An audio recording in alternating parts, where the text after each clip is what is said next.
Masih di Kompas Bisnis, Saudara. Tahun depan menjadi hujan pungutan yang harus ditanggung oleh masyarakat dan sebagian kecil juga ada yang ditanggung oleh pengusaha. Akan seberat apa tahun depan bagi ekonomi Indonesia? Kepala Ekonom Bank Permata, Joshua Pardede, sudah bersama kami di Kompas Bisnis. Selamat pagi, Mas Joshua, apa kabar? Selamat pagi Asri, kabar baik. Mas, ini ada PPN 12%, premi BPJS Kesehatan naik, kemudian iuran dana pensiun, ada juga asuransi wajib bagi kendaraan bermotor yang terkait pihak ketiga. Belum lagi tentang pembatasan subsidi. Apakah hal ini akan mendorong berlanjutnya fenomena makan tabungan alias mantap?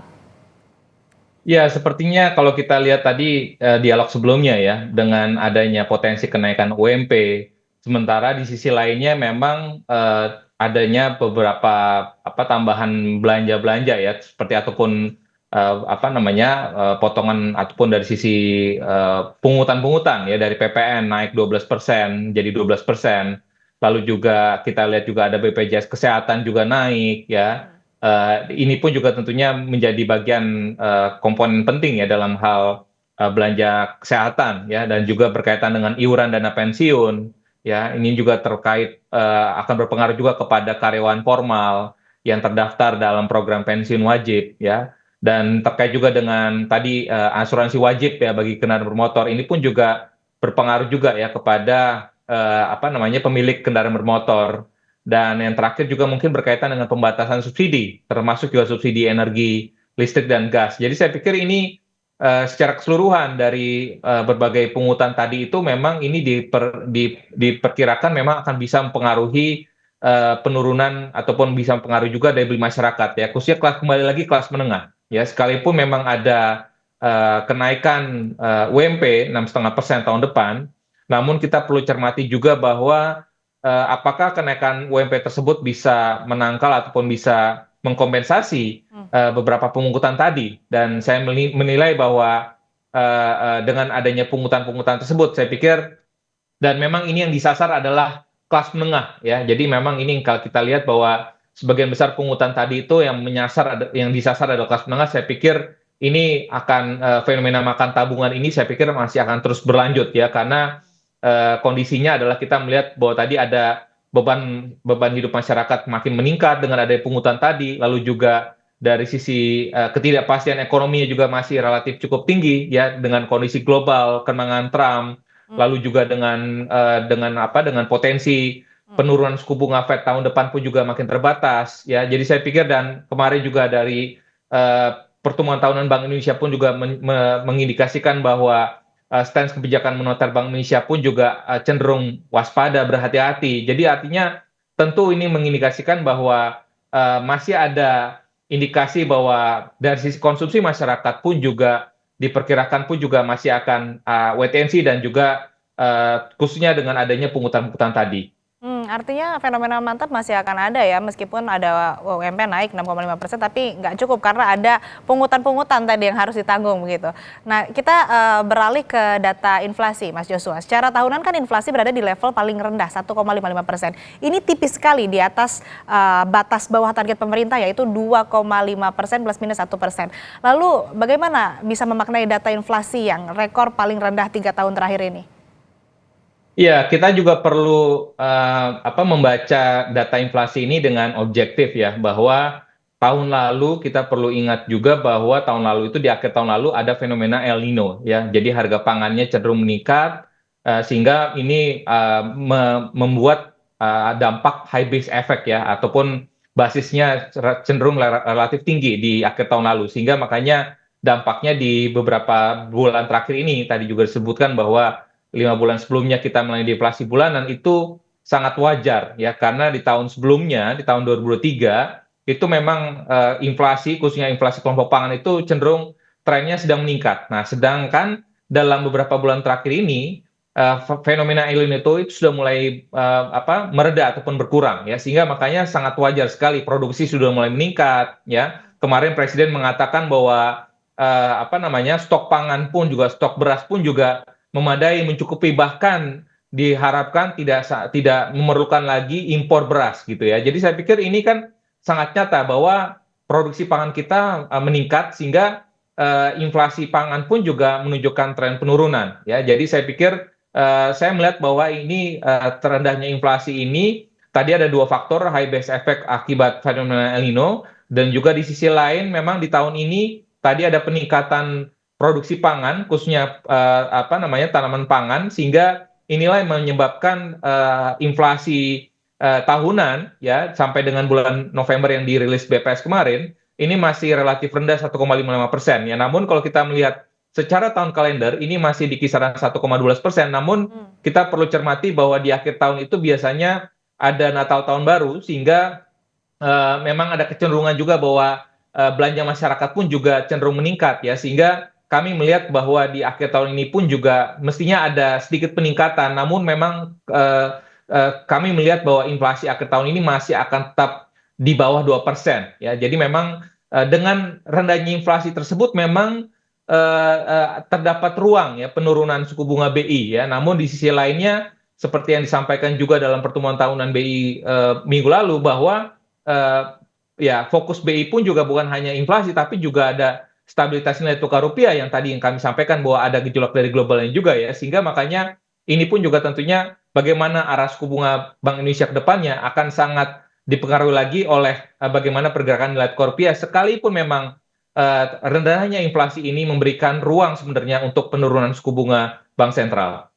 Oke, sedikit penegasan Mas Joshua. Mungkin tadi juga sempat disinggung begitu. Ini apakah kenaikan upah minimum dan bansos cukup mampu untuk mencegah kelas rentan turun kasta menjadi miskin? Apalagi target tahun depan kan tingkat kemiskinan jadi 7-8%. Ya, kalau kita lihat dengan adanya apa namanya dengan adanya kenaikan UMP tersebut dan juga dan juga dari sisi apa namanya dari sisi apa kenaikan tadi ya. Jadi memang tentunya ada potensi juga ya yang tadi vulnerable itu dan kalau kita lihat juga ya data BPS dalam 4-5 tahun terakhir ini kan memang ada peningkatan ya, peningkatan yang vulnerable dan juga di sisi yang lain kelas menengahnya kelompok kelas menengah mengalami penurunan ya. Dan kalau tren tadi daya beli kelas menengah ini terus menurun, saya perkirakan memang akan ada potensi ya bahwa yang vulnerable tadi ini, yang rentan ini, masyarakat rentan ini makin bertambah ya, ataupun mungkin bisa turun kasta menjadi menjadi masyarakat miskin kalau tidak ada langkah-langkah preventif dari pemerintah. Oleh sebab itu makanya terkait dengan program bansos ini saya pikir pemerintah perlu mendistribusi bansos ini dengan tepat sasaran ya, menjangkau rumah tangga yang miskin dan rentan dan juga terkait juga dengan bansos ini kalau kita lihat perlu juga kalau misalkan bansos tidak diberikan secara konsisten atau terhenti, maka masyarakat rentan ini pun juga bisa kembali jatuh miskin gitu. Jadi makanya tentu perlu ada konsistensi dan juga apa namanya keberlanjutan ke depannya dan terkait dengan target kemiskinan ya 7-8%, saya pikir ini tentunya perlu ada intervensi tambahan lagi ya terkait dengan apalagi karena tadi ya ada hujan pungutan dan juga struktur ekonomi kita juga apa namanya dari sisi sektor-sektor padat karyanya saat ini sedang menghadapi tantangan cukup berat sekali. Jadi memang tentu saya pikir perlu ada tadi distribusi bansos ini diperbaiki, mendorong penciptaan lapangan pekerjaan ya dan juga mengurangi beban tambahan masyarakat ya seperti pungutan tadi dan juga mengintegrasikan program bansos dengan pemberdayaan ekonomi masyarakat. Oke, itu soal target kemiskinan, tingkat kemiskinan. Sekarang kita bicara soal target tingkat pengangguran. Ini kan upah memang naik 6,5%, tapi pengusaha mengancam ada PHK. Apakah ini jadi ganjalan bagi pemerintah? Ya, tentu ini pilihan yang sulit ya bagi pemerintah ya, karena oleh sebab itu makanya dalam menentukan kenaikan UMP, oleh sebab itu makanya perlu ada komunikasi tripartit ya antara pemerintah, pengusaha dan juga buruh ya agar terdapat win-win solution ya, artinya tidak memberatkan atau tidak merugikan salah satu pihak ya, karena kalau ya tadi kalau di satu sisi memang memenuhi tuntutan buruh, namun di sisi lain tentunya pengusahanya pun juga merasa terbebani, tentunya akan ada potensi ke depannya ya. Untuk ke depannya misalkan investasi juga semakin makin merosot gitu ya, ataupun mungkin juga ada pertimbangan ke depannya akan ada pengurangan dari sisi tenaga kerja karena tentunya tenaga kerja ini menjadi salah satu komponen besar ya bagi industri padat karya dan juga UMKM ya. Jadi oleh sebab itu tentu ke depannya pemerintah pun juga saya pikir perlu lebih wise lagi dalam hal ini, bagaimana tadi disampaikan bahwa oleh Pak Menko Perekonomian juga, bahwa untuk beberapa industri memang yang masih struggling dengan kondisinya tentu diberikan Baik. kelonggaran ya untuk kenaikan UMP di tahun depannya pun juga saya pikir bisa dikondisikan tidak sebesar 6,5% gitu ya. Tapi untuk industri-industri ataupun sektor-sektor yang memang sudah recovery, saya pikir sangat wajar untuk dikenakan ataupun memberlakukan kenaikan UMP 6,5% kepada karyawan ataupun buruhnya. Jadi saya pikir ini harus Baik, Mas. situasional dan kondisional terhadap sektor-sektor ekonomi, karena Baik, Mas. situasi yang terjadi adalah tidak semua sektor ekonomi mengalami recovery, tapi tidak semua sektor ekonomi pun juga tidak semua sektor ekonomi pun juga mengalami kondisi yang terpuruk. Jadi saya pikir pemerintah perlu melihat lagi sektor-sektor industri apa saja yang memang harus mengalami kondisi khusus. Baik, Mas Joshua. Terakhir mungkin singkat saja, bagaimana kondisi ekonomi Indonesia saat ini dan proyeksi di tahun depan? Apakah bisa dibilang masih sehat dan target pertumbuhan ekonomi 5,2% ini masih bisa tercapai? Ya, kalau kita melihat kondisi ekonomi kan sejauh ini kondisinya kan struktur ekonomi kita masih sangat ditopang oleh konsumsi rumah tangga dan juga investasi. Dan tahun ini saya pikir masih akan dalam kisaran 5 sampai dengan 5,1%. Tahun depan ada harapan untuk adanya perbaikan ya 5,1 sampai dengan 5,2%, mungkin di tengah-tengah 5,15%.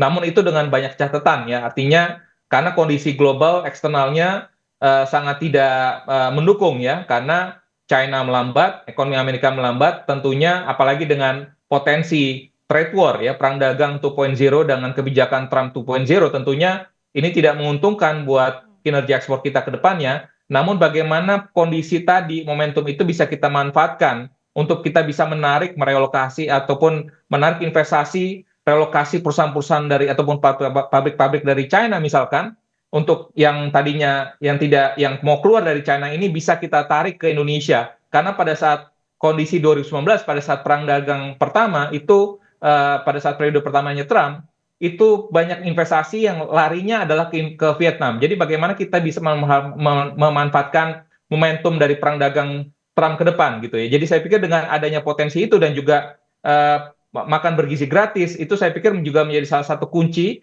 ketahanan pangan. Saya pikir ini juga menjadi salah satu hal yang dititik beratkan oleh pemerintah ke depannya, bagaimana produktivitas dari dan juga kesejahteraan petani nelayan ke depannya. Saya pikir konsumsi ada harapan untuk adanya peningkatan, namun juga perlu ditingkatkan lagi bagaimana upaya untuk meningkatkan investasi ya. Dengan adanya peningkatan investasi tentunya kita akan bisa membuka lapangan pekerjaan lebih banyak lagi, dan harapannya tadi pertumbuhan ekonomi setidaknya bisa tetap resilient ya di tengah kondisi global yang tentunya tidak mudah di tahun 2025 mendatang. Baik, yang menjadi catatan adalah fenomena makan tabungan masih akan berlanjut. Di satu sisi ekonomi kita juga masih bergantung pada konsumsi, terutama saat pada hari-hari raya begitu. Baik, terima kasih Kepala Ekonom Bank Permata, Mas Joshua Pardede telah bergabung bersama kami di Kompas Bisnis. Sehat selalu.